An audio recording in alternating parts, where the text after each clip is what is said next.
Hi, this is L. Mageshwari, 3rd BCA, Department of Computer Science, KCS Kasinadar College of Arts and Science.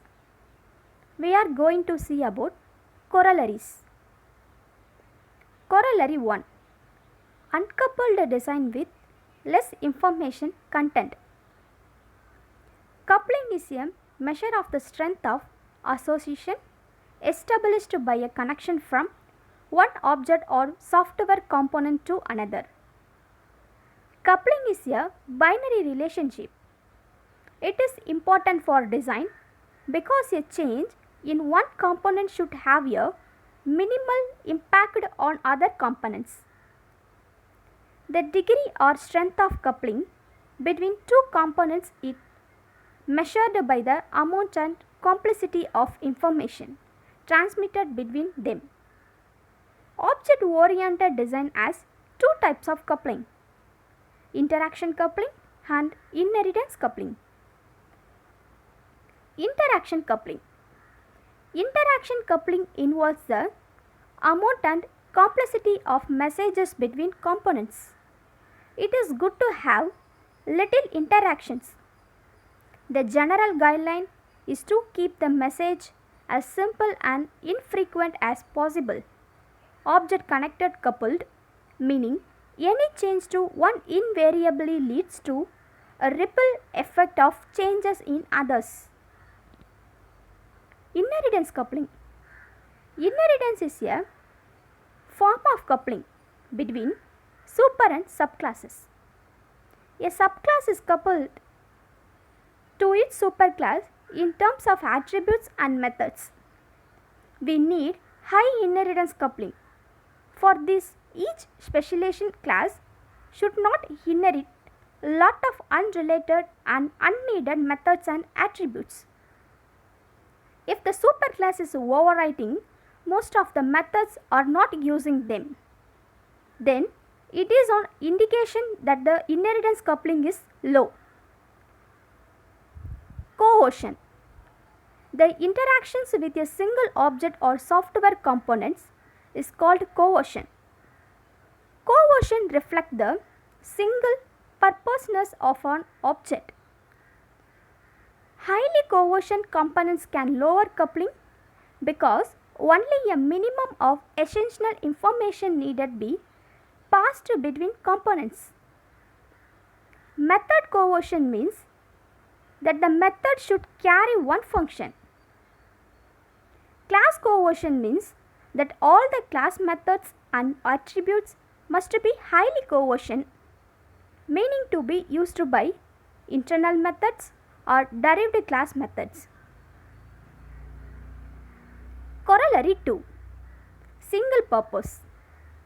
Every class should be clearly defined and necessary in the context of achieving the system goals. When we document a class, we should be able to explain its purpose in a sentence or two. If we cannot, then the class should be subdivided into independent pieces. Each method must provide only one service.